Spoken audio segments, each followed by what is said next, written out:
Assalamualaikum warahmatullahi wabarakatuh. Yuk foto udah yuk, balas semua isinya nih.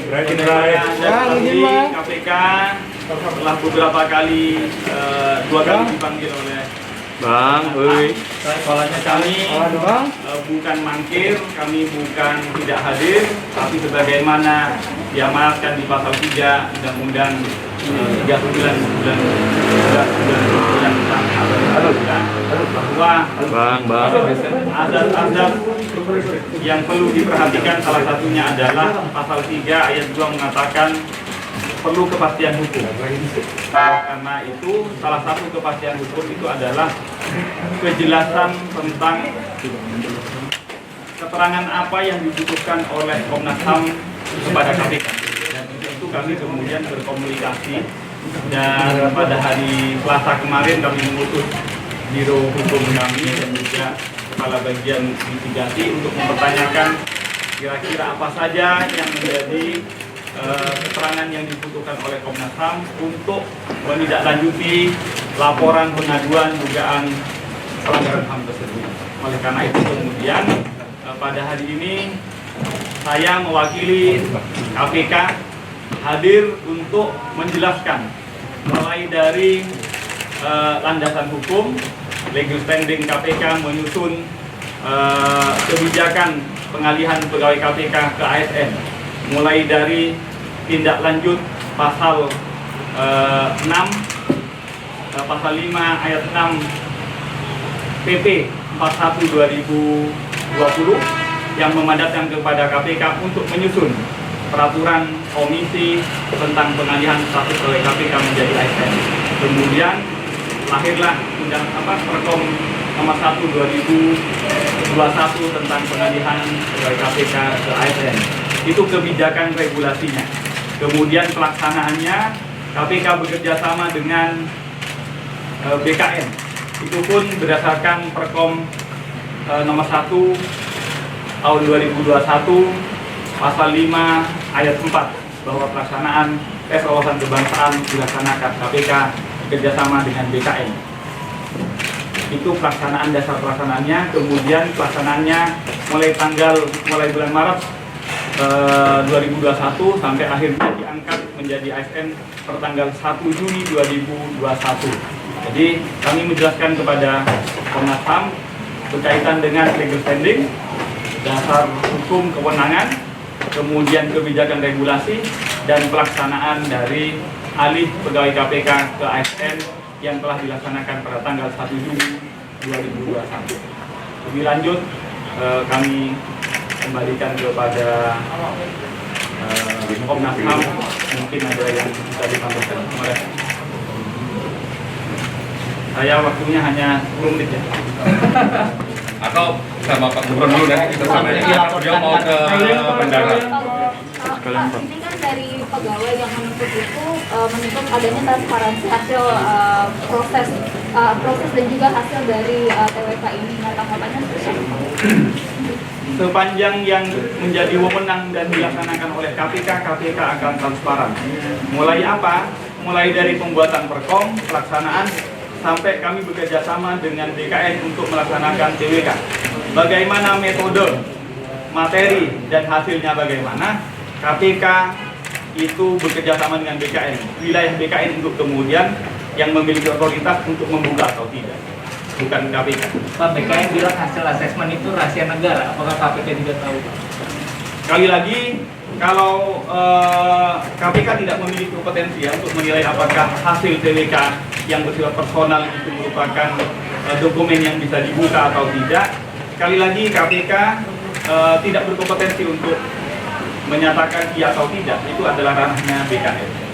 Tapi kalau kemudian ini dilaporkan alasan melanggar HAM, berarti posisi KPK bagaimana? Kami silahkan saja kepada pihak manapun. Jadi kami perlu jelaskan, KPK saat ini untuk masalah TWK ini dengan segala hasil-hasilnya sedang dimasalahkan di beberapa institusi. Di Undang-Undang 19 2019 sedang diuji kembali di MK oleh beberapa pihak, tidak hanya satu pihak. Ada dua, kalau tidak salah, dua gugatan JR. Kedua, Perkom 1/2021 juga sedang diuji materi di Mahkamah Agung. Kemudian kami juga sedang dilaporkan di Polri, Ombudsman Republik Indonesia, dan juga sedang dilaporkan ke Komnas HAM. Jadi semuanya KPK posisinya secara prosedur akan taat dan menghormati semua lembaga negara yang sedang melakukan proses ini. Surat keputusan untuk 75 orang itu termasuk 51 yang dianggap sudah nilainya merah, hasil TWK yang kemarin itu sudah diberikan atau belum? Kalau teknis seperti itu saya belum bisa memastikan karena itu wilayahnya Sekjen ya. Apakah Sekjen sudah mengeluarkan dan membuat keputusannya dan sudah disampaikan kepada pihak-pihaknya. Yang jelas kalau dari kami, instruksi kami sudah memerintahkan untuk segera diberitahukan kepada masing-masing pegawai. Pak, dugaan klasterisasi pegawai dan adanya pegawai-pegawai yang ditarget, apa benar itu Pak? Apa Bapak akan menjelaskan soal itu Komnas HAM? Komnas HAM salah satunya mempertanyakan itu bagaimana tentang isu Taliban. Dan saya sampaikan sejak kami seleksi pimpinan sampai masuk, memang isu itu terngiang di telinga kami. Dan karenanya saya sampaikan kami mendengarnya, tapi kita tidak memiliki data langsung siapa-siapa itu. Gitu. Tentang benar kita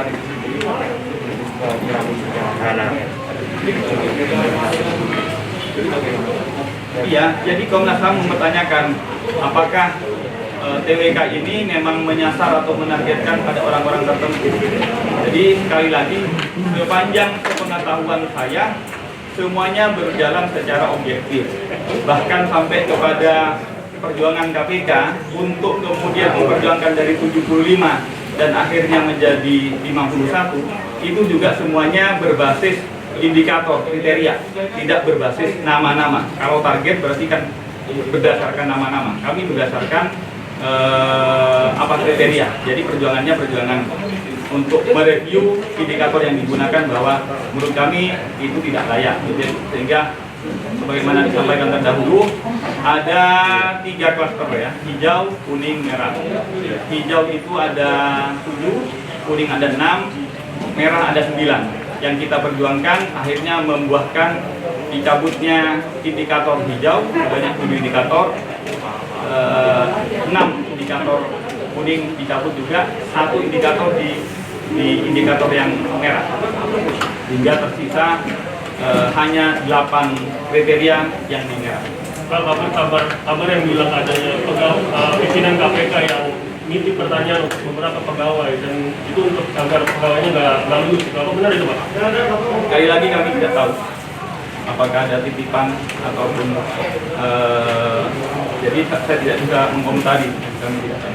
Pak, mungkin ada penjelasan Pak mengenai dari agama itu seperti apa Pak? Kebetulan Komnas tidak mempertanyakan kepada saya karena memang KPK termasuk saya itu tidak tahu tentang materi soalnya, metodenya, dan bagaimana mekanisme evaluasinya. Semuanya kami pasrahkan ke BKN. Sehingga detail benar pertanyaan seperti yang saudara tanyakan, saya tidak tahu.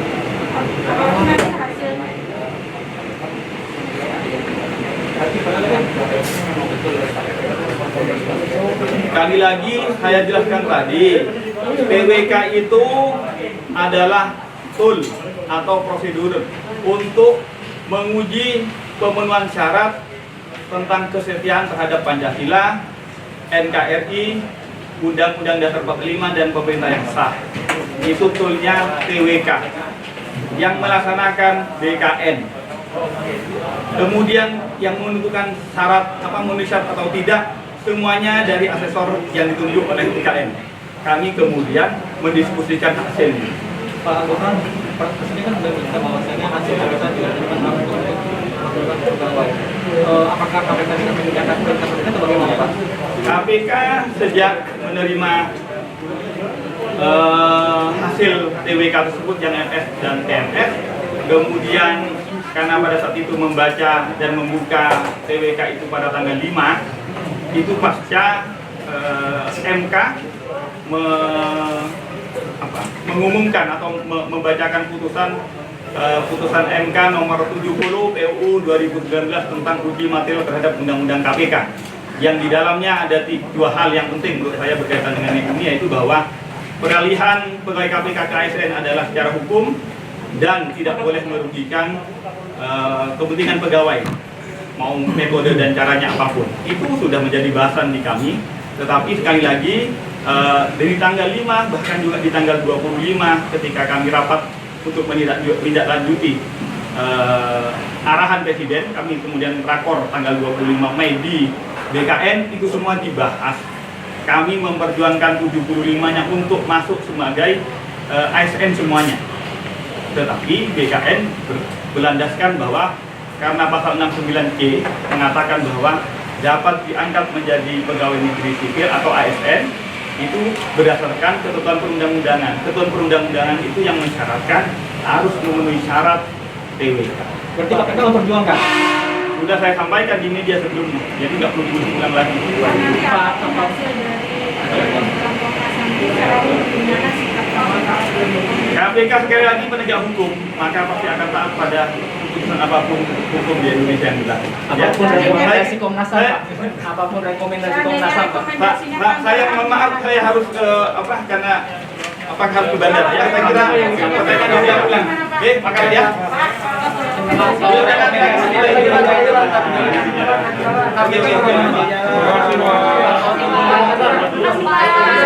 Kita di situ aja ya.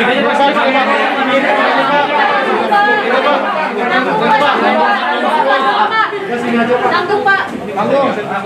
Jam 10 sampai barusan. Sama. Pak, kita dari jam 7 Pak. Apa Pak? Ya tadi seperti yang dijelaskan oleh Pak Gufron gitu ya. Pertama memang kami menelusuri semua pendalaman soal prosedur. Jadi yang tadi kapan rapat, apa yang dihasilkan, terus kenapa kok ada instrumen ini, instrumen itu, terus bagaimana kok ada hubungan kerja antara BKN sama KPK, itu dijelaskan kepada kami. Seperti yang tadi dijelaskan oleh Pak Gufron. Cuman kami mendalami apa konteksnya, ya, apa konteksnya, kenapa memilih itu, kenapa menggunakan ini dan sebagainya, termasuk di dalamnya prasyarat yang ada pada PP soal pengalihan itu, karena harus ada setiap ada Pancasila dan sebagainya. Kami juga tanyakan kenapa kok digunakan tes, kok bukan tertulis seperti yang lain. Kenapa juga yang digunakan adalah tes wawancara kebangsaan yang tadi dijelaskan oleh Pak Gufron. Pak Gufron ini juga nggak bisa jawab karena memang KPK tidak tahu. Itu katanya itu lininya BKN. BKN sendiri beberapa hari yang lalu sudah kami periksa dan kami mendapatkan sesuatu yang agak berbeda antara standing yang diceritakan kepada kami dan yang oleh KPK maupun oleh BKN. Sehingga ini memang harus kita dalami lagi, satu. Yang kedua, pemanggilan terhadap KPK hari ini itu kami tujukan kepada 5 pimpinan KPK. Ya, 1 sekjen. Yang datang adalah Pak Gufron. Sejak awal Pak Gufron bilang bahwa maksudnya Pak Gufron bilang bahwa dia mewakili pimpinan yang lain karena sifatnya kolektif kolegial. Nah, kami jelaskan, terima kasih gitu. Terus kami bilang bahwa memang kami memahami betul bagaimana mekanisme tata kerja di KPK. Ini seperti layaknya juga di Komnas HAM ada kolektif kolegial, tapi memang ada beberapa konstruksi pertanyaan yang bukan wilayah kolektif kolegial, tapi wilayah yang sifatnya kontribusi para pimpinan per individu. Sehingga tadi ada beberapa pertanyaan yang juga tidak bisa dijawab oleh Pak Gufron karena itu adalah pimpinan yang lain. Oleh karenanya kami memberikan kesempatan pada pimpinan yang lain agar mau datang ke Komnas HAM untuk memberikan klarifikasi soal apa yang mau didalami oleh KPK, oleh Komnas HAM kepada pimpinan KPK yang lain. Tadi kami juga memberikan pesan pada Pak Gufron, tolong Pak Gufron sampaikan salam kami, salam dari tim kepada pimpinan yang lain, bahwa ada pertanyaan-pertanyaan yang nggak mungkin bisa dijawab oleh Pak Gufron yang tadi juga dalam proses kayak gitu, tolong disampaikan agar pimpinan bisa memberikan klarifikasi. Karena sekali lagi sifatnya tidak hanya soal kolektif politikal, tapi sifatnya adalah kontribusi masing-masing pimpinan terhadap proses TWK ini. Itu kapan Pak bisa dijawab dan membutuhkan jawaban dari pimpinan yang lain? Apa secara garis besar? Secara garis besar lebih dari 3 klaster. Pak, itu kapan Pak untuk 4 pimpinan dan 1 sekjen lagi? Nah, nggak perlu kita panggil lagi, kita kasih kesempatan aja. Kalau mau datang kita terima sampai akhir bulan ini sebelum kami tutup close kasus ini. Soalnya kalau nunggu lagi macam-macam, ini akan memakan waktu yang banyak dan merugikan kita semua. Pak, kalau terkait dengan statement Bapak, ada perbedaan antara keterangan BKN dan KPK itu apa yang bisa dijelaskan? Bedanya dari mana Pak? Dari sisi Ada yang soal substansial, ya kan, yang ini mempengaruhi secara besar. Kenapa kok ada hasil 75 dan hasil 1.200 sekian? Secara substansial itu ada, dan secara teknis juga ada. Jadi nggak bisa kami sebutkan. Kalau itu nanti siap-siap jawab. Kalau 4 itu apa sih Pak yang bisa dijawab oleh Pak? Yang pertama pasti klasternya adalah terkait pengambilan kebijakan di level gede yang itu kita telusurin apakah ini wilayah kolektif kolegial atau tidak. Ternyata Pak Gubernur bilang enggak, saya nggak tahu, misalnya begitu. Makanya itu harus ya orang-orang yang tersebut dalam konstruksi peristiwa itu.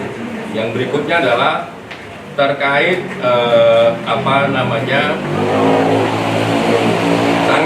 sangat berpengaruh soal pemilihan yang mewarnai proses ini semua itu juga nggak bisa dijawab. Intensitas pertemuan dan lain sebagainya juga bisa dijawab karena memang bukan Pak Nurul Gufron. Yang berikutnya adalah siapa yang mengeluarkan ide ini dan sebagainya, atau ini inisiatif siapa dan sebagainya, ya karena bukan beliau ya beliau tidak bisa menjawab. Kalau dalam sampai akhir bulan ini 4 komisioner dan 1 sekjen itu tidak bisa memenuhi panggilan, apakah akan berpengaruh signifikan pada hasil rekomendasi Komnas HAM, Pak? Enggak. Apakah KPK sendiri dirugikan? KPK nggak pernah dirugikan. Tapi yang dirugikan adalah semua pihak, semua orang yang namanya disebut dalam konstruksi peristiwa itu yang tidak menggunakan kesempatan ini untuk klarifikasi. Jadi bukan lembaga. Artinya yang 75 ya dong yang atau gimana? Ketika misalnya 4 orang itu tidak, 4 pimpinan komisioner KPK tidak hadir dan Komnas HAM mengambil sikap begitu. Dan artinya ini kalau dokumen A ngomong A, ya kan, dan dokumen itu sudah diklarifikasi oleh saksi yang lain atau oleh pemberi keterangan yang lain, terus di situ menyebutkan dokumen itu dari saksi itu si B, misalkan si B nggak datang, apakah itu masih kredibel? Jadi kami menggunakan itu, itu sebenarnya kami konfirmasi kok, dokumennya resmi, legal. Kalau pegawai KPK kan bilang kalau ada diskriminasi dari BG yang membuat soal itu dari begini, bahwa BG pernah diusulkan KPK dan mereka kayak BG kesel dengan beberapa pegawai dan akhirnya ditarget sama BG. Apa benar itu Pak? Kami nggak pernah dengar itu. Tapi ya Pak, Bin sudah dimintai keterangan Pak. Bin sudah dimintai keterangan.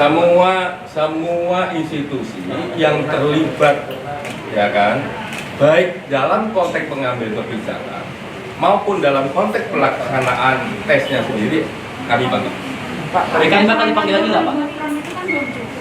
Nah soal BKN itu sebenarnya hari ini cuma semalam ada komunikasi dengan sekretariat tim, sekretaris tim mengatakan bahwa hari ini nggak bisa dan mau diwakilkan kepada orang lain. Kami jawab nggak bisa diwakilkan. Kenapa? Karena ini pendalaman. Kemarin sudah diwakilkan, kami sudah mendapatkan informasi-informasi yang bisa dijelaskan secara institusional oleh BKN, tapi ada pertanyaan-pertanyaan yang nggak bisa dijelaskan secara institusional. Oleh karenanya, tetap harus memanggil yang bersangkutan. Makanya kami mau penjadwalan tapi yang bersangkutan, bukan wakil. Sudah dalam Belum. Belum surat keterangan itu salah satu pimpinan KPK dulu gitu. Ini kan belum cukup. Tapi kalau dari pertanyaan yang tadi belum bisa dijawab 3 klaster itu sampai hari ini ya, sampai tadi itu ya, berdasarkan dokumen kami yang kita punya dan konfirmasi keterangan yang diberikan oleh Pak Gufron saya kira sudah cukup, kecuali nanti ada perkembangan yang lain. Nah, kalau soal pimpinan yang lain atau kesekjenan ya karena belum memberikan keterangan atas kontribusi terhadap peristiwa ini ya pasti kami minta. Tapi siapa yang paling bertanggung jawab pada yang bisa menjawab pertanyaan 3 klaster tadi itu? Apakah pimpinan KPK Pak Firly atau siapa? Pimpinan KPK. Namanya Nggak ada nama. Komnas termasuk pertanyaan. Tadi kan Pak Nggak boleh itu. Siap. Tadi kan Pak Nurul menyatakan pertanyaan dan segala macamnya BKN, teknisnya BKN. Nah, apakah Komnas HAM sampai ke dalam situ untuk mendalami? Yang diomongkan oleh Pak Gufron adalah sesuatu yang sifatnya formal, yang dibilang di forum ini, tapi yang disampaikan ke kami sejak jam 10 tadi sampai jam 3 tadi pasti lebih banyak daripada yang disampaikan di situ. Pak, untuk pemeriksaan ahli, Pak, untuk pemeriksaan ahli setelah ini gimana Pak? Ahli kami sedang siapkan, ini lagi negosiasi, beliau ini bisa nggak cocok waktunya dan sebagainya, dan cocok dengan keahliannya. Boleh jelaskan lagi Pak, siapa lagi nanti? Namanya lebih nanti namanya nggak akan kami sebut karena nanti kalau disebut takutnya kami beliaunya akan terpengaruh, tidak bisa komprehensif, tidak bisa independen, dan rugi kita semua, tidak hanya Komnas HAM. Bidangnya Pak, bidang apa yang mengatakan kepada dua ahli Yang dipakai hukum, psikometri, dan orang yang mengerti meletakkan nilai-nilai kebangsaan dalam kepentingan publik. Jadi 3 layer, background layer, keahlian itu yang kami butuhkan. Berapa orang Pak? Backgroundnya 3 keahlian, orangnya ya bisa 3, bisa lebih. rencana kapan? Kami kepingin selesai akhir bulan ini atau paling lambat awal bulan depan. Nanti berapa memberikan Kayaknya kepada Komnas saya pasti mengikat. Tapi untuk memperoleh Bisa nggak Pak? Hak asasi manusia itu diatur dalam konstitusi. Konstitusi itu paling banyak pasal-pasal yang mengatur hak asasi manusia. Oleh karenanya kami yakin ketika tata kelola negara ini diletakkan dalam narasi konstitusionalisme, ya kan, dan kebetulan nilai-nilai hak asasi manusia adalah nilai-nilai yang paling besar dalam konstitusi, semua institusi di negeri ini tunduk pada rekomendasi hak asasi manusia, termasuk yang dilahirkan oleh Komnas HAM. Nah, tanya ke KPK nanti. Bapak ini kan udah dipanggil udah banyak ya dari KPK, dari Bupati, dari mana dari sejauh ini udah merujuk kemana nih Pak? Kemarin kami memeriksa dari jam 10 sampai lebih sore lagi, jam 4 gitu, pelaksana teknis. Ya, pelaksana teknis dari tes wawancara itu, mulai dari bagaimana substansi berlangsung, bagaimana substansi itu dijaga, bagaimana wawancara, detail dan sebagainya, mulai jam 10 sampai jam 4, dan kami mendapatkan banyak, sehingga kami tahu persis ya bagaimana penyelenggaraannya dan bagaimana desain dari pertanyaan dan sebagainya. Itu secara garis besar bagaimana? Maksudnya Secara garis besar pelaksanaan bagaimana? garis besar, garis tipis nunggu kesimpulan.